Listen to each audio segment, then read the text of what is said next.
정부가 병원을 떠난 전공의들에게 복귀하라고 제시한 날이 바로 오늘입니다.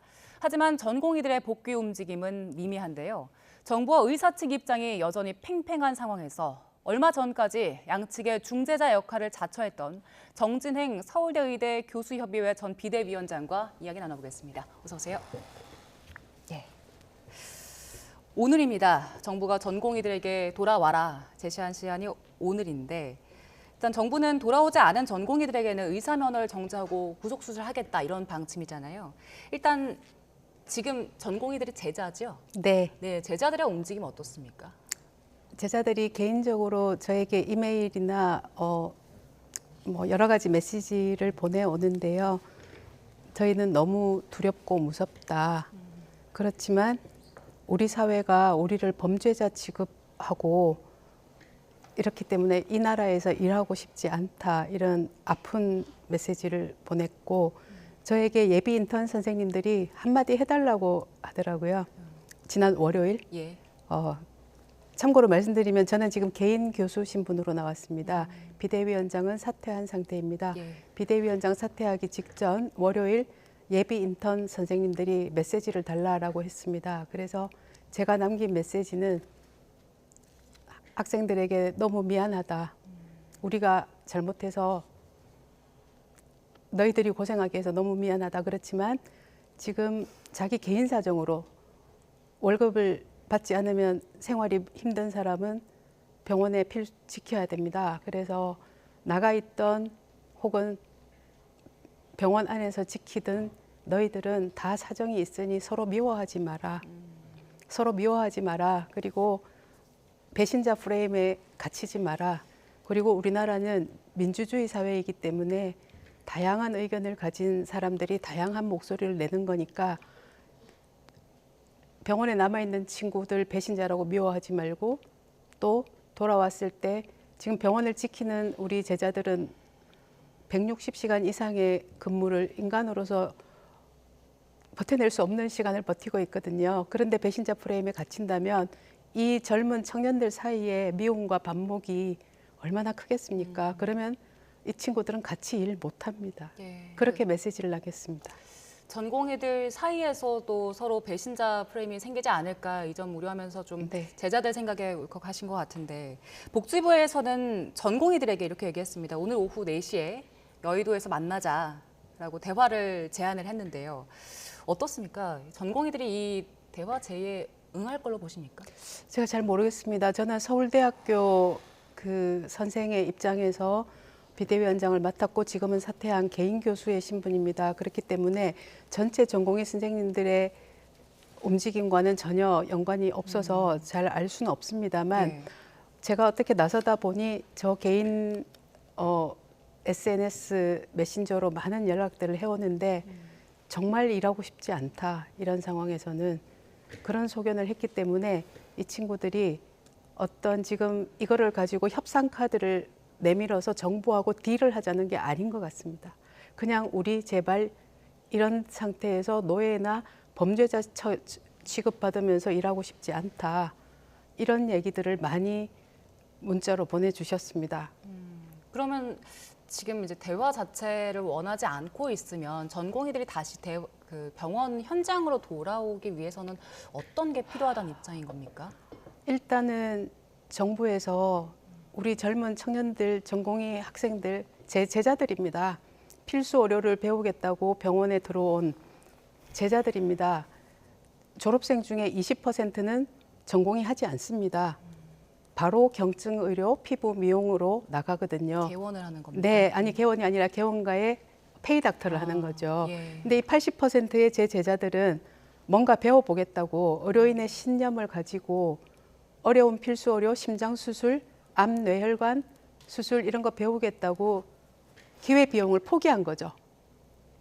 기회 비용을 포기하고 월 300만 원 정도 주 88시간 근무 다 감수하면서 의료인으로서 전문가가 되어보겠다고 배우겠다고 온 친구들입니다. 그런데 이 친구들이 저 이제 너무 힘들어서 못하겠어요 라고 사표를 내는 순간 구속하겠다, 법정 최고형으로 다스리겠다, 심지어 군 미필자는 출국 금지했습니다. 이거는 범죄자, 피의자, 강력한 피의자에게 내리는 조치로서 우리 전공의 선생님들은 필수 어려를 배우겠다고 공부를 하겠다고 했을 뿐인데 그것이 도저히 힘들어서 못하겠어요 하는 순간 우리 국가로부터 보호받지 못하고 있습니다. 예. 거기에 너무 좌절하고 슬퍼하고 있어서 아마 안 돌아올 것 같습니다. 예, 알겠습니다. 전공의들의 입장을 전해주셨는데 집단행동 열흘째잖아요. 그래서 의료 현장 분위기 어떤지 저희도 이제 취재 기자들 통해서 듣긴 하지만 궁금합니다. 네. 교수님께서는 골든타임으로 지난 주말 말씀하셨는데 현장에서 보기에 얼마나 더 버틸 수 있는 상황입니까? 어제 제가 소속된 분당 서울대병원 저는 교수입니다. 그래서 분당 서울대병원 교수님들께서 비상총회에 저를 초청을 하셔서 갔는데 지금 당장 쓰러질 것 같다. 지금 집에를 일주일 이상 가지 못했다. 특히 젊은 육아를 하는 젊은 여자 교수님께서는 막 울먹이시면서 더 이상 못할 것 같다고. 예, 사람이 7일 동안 집에 있는 아기는 누가 봅니까? 의사도 사람이거든요. 그래서 젊은 임상 교수님들은 물리적으로 도저히 버틸 수 없어서 그래서 제가 지난 주말을 골든타임으로 규정을 했고 예. 책임 있는 정부의 조치를 요구했던 것입니다. 이제는 아마도 못 버티고 필수 의료를 지금 필사적으로 지키고 있는 저희 필수 의료 인력들, 학생들로 이루어지는 것이 아닙니다.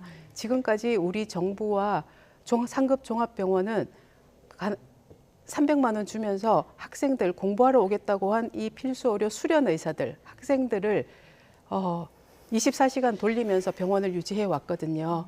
그런데 이 친구들이 나가니까 교수님들이 필사의 힘으로 지금 필수 의료 중환자실, 응급실 지키고 있는데 더 이상은 물리적으로 못하겠다. 항의의 의미에서 사퇴가 아니라 정말 물리적으로 쓰러질 지경이다라고 얘기를 하셨습니다. 예. 제가 너무 미안했습니다. 현장에는 의료진들의 피로도 상당히 커진 상황인데 지금 이제 전공의 자리를 메우고 있는 의사들이 지금 전임이잖아요. 근데 오늘 많은 전임의들의 계약이 끝난 상황이고 네, 그렇습니다. 재계약을 하지 않으면 더 상황이 심각해질 것 같은데. 당연히 그렇습니다. 그리고 전임이 제일 문제는 뭔가 하면 필수 의료 인력을 배우려고 들어온 수련의 선생님들을 너희는 필수 전문의 따면은 뭔가 희망이 있어야 되잖아요. 그래서 어린 아이의 소아외과 신생아 수술을 하겠다고 한 오늘 친구의 부모님으로부터 문자를 받았는데요. 이제는 우리나라에서 못하겠다. 왜냐하면 이 친구들이 필수 의료를 배우고 전문의가 되면은 필수 의료 인력이 되어야 하는데 병원들은 값싼 학생들이 있기 때문에 값싼 수련의들로 병원을 돌리는 게 훨씬 저렴하거든요. 필수 의료 인력을 전문의들을 고용하는 순간 계속 병원엔 적자가 납니다. 그러니까 현재 상급 종합병원 의사 인력의 45%가 학생들로 이루어져 있습니다. 말이 안 되죠. 저는 대한민국의 이 화려한 K의료는 마치 삼풍백화점과 같다라고 저는 생각을 합니다. 필수 의료 인력들이 수련의들이 나와서 필수 의료 인력으로 취직을 해야 되는데 안 뽑습니다. 왜냐하면 싼 값으로 부릴 수 있는 우리 학생들이 있으니까요. 예. 그래서 흉부외과를 전공한 다음에 예. 암 심장 수술을 다 배웠어요. 근데 취직을 아무도 안 시켜줘요. 그러니까 어디 가겠습니까? 개원가에 나가서 피부 미용하고 있는 실정입니다. 알겠습니다. 교수님께서 이제 정부와 전공의들 사이에 그 중재자 역할을 하는 비대위원장을 네. 일기를 맡으셨는데 스스로 사퇴를 하셨어요. 그 이유가 뭡니까? 네, 사실 23일 날 복지부 차관께서 만남을 요청을 하셨는데 제가 요구한 것은 3시에 의협과 KBS 토론이 있다라는 얘기를 하셨기 때문에 이미 복지부와 KBS는 서로 강대강 상황입니다. 그렇기 때문에 절대로 합의할 수 없는 거고 만약 그 토론에서 또다시 우리 밖에 나가 있는 전공의들을 악마화한다면 나는 만날 수 없다라고 거절을 했어요. 그래서 그 모임을 취소해라. 라고 요구했더니 이미 약속된 방송은 취소할 수 없다고 얘기를 해요. 그래서 제가 말씀드린 거는 우리나라 대통령께서도 의료 대란 때문에 유럽 순방을 취소하지 않으셨습니까? 그런데 당신은 왜 취소하지 못하느냐? 만약 취소를 못한다면 그 방송에서 우리 전공의들을 악마화하는 프레임으로 나간다면 나는 당신을 만날 이유가 없다라고 거절을 했습니다. 예. 그랬더니 최선을 다해서 들어보겠다라는 말씀을 하셨고 방송을 보아하니 발언을 이렇게 하시더라고요. 의료 수가는 점진적으로 인상하는 것이 바람직하다. 그 말씀을 듣고 제가 만나야겠다 결심을 했습니다. 왜냐하면 한 몇백 원이거든요. 예. 몇백 원에 해당하는 의료 수가도 점진적 인상이 올바르다라고 하는 정확한 인식을 가진 차관께서 의료 인력의 경우 단 한 번에 70%에 해당하는 숫자를 급격하게 증가시키는 예. 시장 교란 행위죠. 이런 것을 하다니 토론을 하고 싶었습니다. 그래서 만나달라고 했죠. 만나겠다. 만나달라고가 아니라 오케이, 만나라. 예. 그래서 그날 저녁 7시에 만남이 성사가 되었고 한 2시간 정도 얘기를 했습니다. 그래서 만남의 결과는 8시 47분 박민수 차관이 저에게 직접 문자를 이렇게 보내줬습니다. 제가 보여드리겠습니다.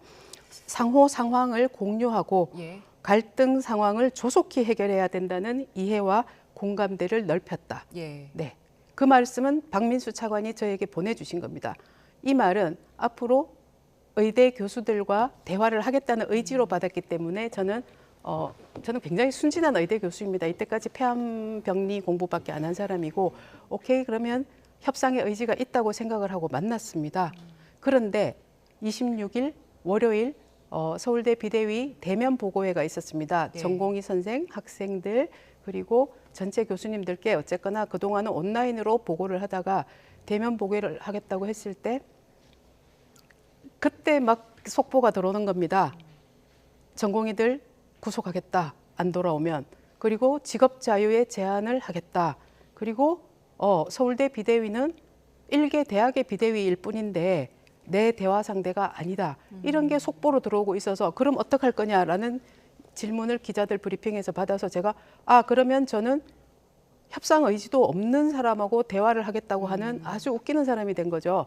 그래서 즉각 비대위원장을 사퇴하겠다고 발표를 했고 예. 제가 생각할 때 박민수 차관은 협상에 의지가 없는 것이 아니라 협상할 능력이 없는 것이 아닌가. 정부 내부의 강경파 의견들을 조율할 능력이 없는 게 아닌가. 저는 능력 없는 사람과 만나서 대화할 시간이 없습니다. 왜냐하면 우리 국민들이 시시각각 필수 의료의 위기 때문에 생명의 위험을 받고 있고 우리 전공의들이 지금 너무나 무서운 자기 신상의 구속 앞에서 떨고 있습니다. 그래서 저는 협상 능력이 없는 사람과는 상대하지 않겠다고 얘기를 했습니다. 예. 협상 능력이 없기 때문에 스스로 사퇴를 했다. 네, 저도 실패한 겁니다. 박민수 협상 능력도 없는 사람을 믿고 협상하겠다고 했으니 정말 저는 실패해서 굉장히 죄송하게 생각합니다. 예, 1기 비대위원장을 맡으셨는데 지금 이제 2기 비대위원장은 없는 상황이잖아요. 네, 없는 상황이고, 그런 상황이고 네. 사실 작동하고 있는 대화 채널 자체가 없는 것 같아요. 그렇습니다. 왜냐하면 정부에서는 서울대 비대위는 대표성이 없다라고 부정을 했고 또 저희 의사들의 가장 법률적으로 대표 조직인 의협은 대화 상대가 안 된다 하면서 고발 조치한 것으로 알고 있습니다. 그래서 현재 협상을 거부하고 협상판을 깨려고 하는 것이 누구인가? 의사들의 법률단체인 의협을 고발 조치하고 그리고 서울대 비대위에는 저에게 문자를 이렇게 보냈음에도 불구하고 예. 이렇게 보냈어요, 본인이. 잠시 좀 그랬는데 들어주시겠습니까? 네네 교수님? 들어주겠습니다. 예. 보여드리겠습니다. 카메라로 좀 확대를 해주시죠. 네. 박민수 차관이 저에게 23일 저녁 8시 47분 이렇게 보여주셨습니다. 예. 상호 조속한 갈등 상황을 조속히 해결하기 위해서 서로 만나자.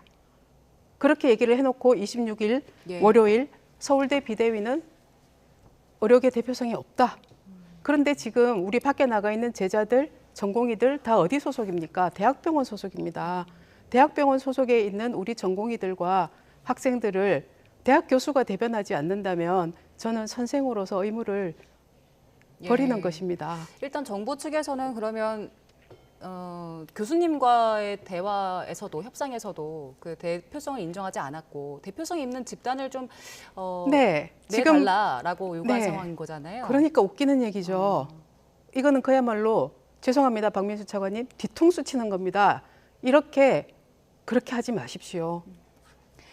지금 의사 협회라고 단정 지을 수는 없지만 의사들 내부에서는 어떤 상황인지 궁금합니다. 의사들 전체 목소리를 대변할 어떠한 조직도 없는 상황이잖아요. 지금 뭐 관련해서 논의가 진행되는 게 있습니까?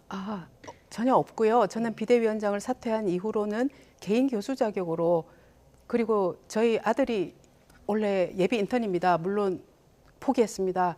그래서 엄마의 마음입니다. 그리고 지금 제자들 전부 제 자식 같은 사람들입니다. 연배가. 그 친구들을 보호하기 위한 마음 하나뿐입니다. 그래서 지금 보면 의협이 의사의 대표 조직입니다. 이 기회를 들어서 의협 운영진 선생님들께 사과 말씀드립니다. 의사는 굉장히 다양한 조직으로 이루어져 있습니다. 층계. 예. 제일 피라미드 하층은 우리 24시간 K 의료를 돌리는, 즉 수련 의사로 필수 의료를 배워보겠다고 바로 개원가로 나가지 않고 바로 월급 많이 받을 수 있는 개원가에서 미용 성형하지 않고 병원에 들어와서 필수 의료 배워보겠다는 학생들이 45%가 상급 종합병원을 돌리면서 그 사람들은 월 300입니다. 제가 35세 의사 월 3.5억에 대해서 굉장히 화가 났던 이유가 그겁니다. 이 의료 노동자입니다. 이 친구들은 의료 노동자이고 젊은 우리의 청년들입니다. 우리나라 시민들입니다. 그런 노동자가 있는 반면에 또 의료 경영자가 있습니다. 종합병원을 민간에서 운영하시는 병원장님들은 지금 내심 싫지 않으실 겁니다. 값싼 인력이 2배, 3배, 70%가 돼서 나오는데요. 싼 값의 인력이 늘어났습니다. 종합병원은 점점 더 필수 의료 인력인 전문의, 소위 말하는 겸직 교수들을 고용하지 않습니다. 왜냐하면 값싼 인력들을 마구 돌리면 저렴하거든요. 그리고 또 제일 위쪽에는 저희 같은 또 의료 지식인이 있습니다. 저희는 대학에서 지식을 전수하고 그리고 또 연구를 하면서 학생을 지도하는 역할을 맡는 대학 교수입니다. 이 대학 교수에서 저는 제 연구를 포기하고 지식 전수하는 거 지금 포기하고 학생을 생활 지도한다는 거 그리고 사회 봉사한다는 거 단지 그 두 가지 목적을 지키려고 제 생활도 망가졌습니다. 빨리 돌아가서 저는 폐암 연구를 해야 됩니다. 그런데 제 자식 같은 실제로 제 자식도 포함되어 있는데 그 친구들이 저렇게 위험한데 저는 지금 현재 상황을 뭐로 보는가 하면요. 모든 사람들이 로마의 검투장에 비교하고 싶습니다. 사람들은 피 흘리는 걸 원해요. 그리고 그 안에 어서 맨몸으로 검투장 안에 어서 우리 청년들을 나가라고 내밀고 있는 겁니다. 예. 이게 말이 되냐고요. 그래서 그 사람들에게 묻고 싶습니다. 이 협상 자체를 가장 싫어하는 사람이 누구인가? 협상에 대해서 혹시 불리한 사람이 있는가? 이 의료 파국을 왜 만들었습니까? 한 달 전만 해도 우리나라 의료 잘 돌아갔습니다. 근데 왜 이렇게 망가뜨렸죠? 누가 망가뜨렸죠?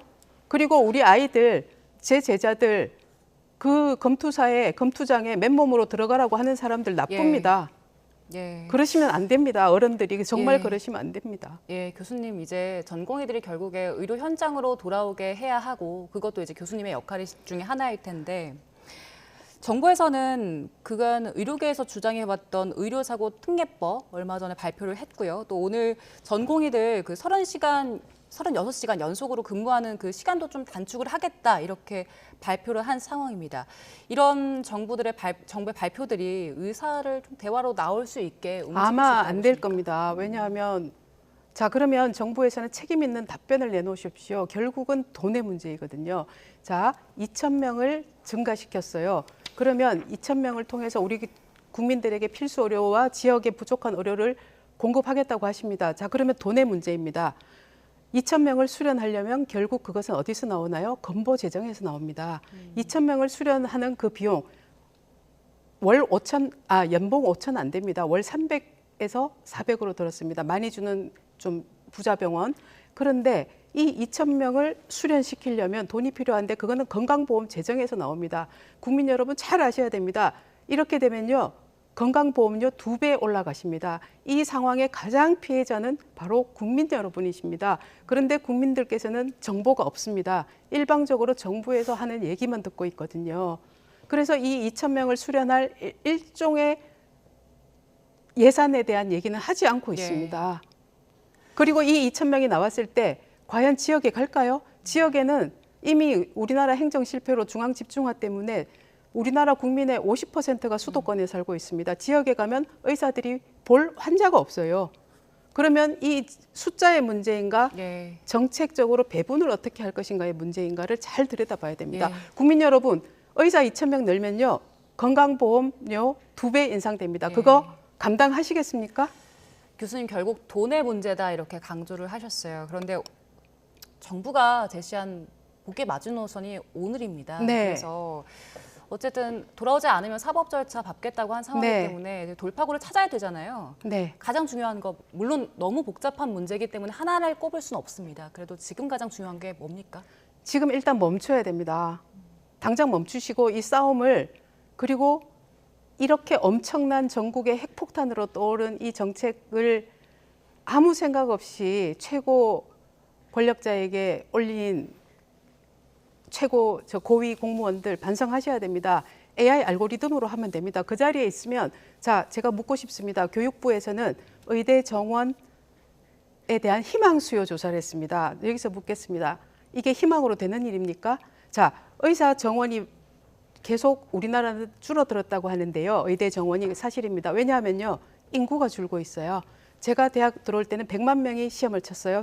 학력고사. 지금 태어나는 신생아가 20만 명입니다. 그러면 의료 수요는 늘겠지만 고령화 사회 때문에 태어나는 사람이 적어요.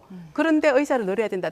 OECD에서 의사 숫자의 증가율 1위는 한국입니다. 그걸 아셔야 됩니다. 의대 정원은 인구가 주니까 줄었던 것이거든요. 제가 92년에 의사가 되었는데 그때 면허번호 47,000번이었습니다. 지금 15만이 넘습니다. 10만 명이 넘게 증가했다고요. 근데 오래 살면 의사도 오래 삽니다. 이 사람들이 계속 의료 활동을 하는데 이 사람들이 필수 의료와 지역 의료에 가지 못하는 이유가 뭔가? 그죠? 지금 2,000명을 했을 때 이 사람들이 필수 의료 가겠습니까? 지역 의료 가겠습니까? 왜냐하면 필수 의료는 안 뽑습니다. 병원에서. 왜냐하면 필수 의료 인력 전문가를 뽑으면 병원이 날마다 손해보거든요.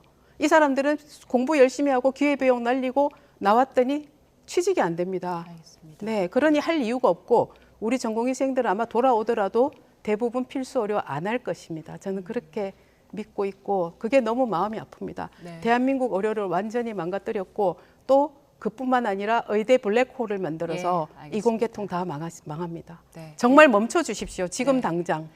지금 당장 멈춰달라 강조를 하셨습니다.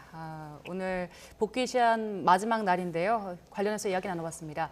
정진행 서울대 의대 교수협의회 전 비대위원장과 이야기 나눠봤습니다. 고맙습니다.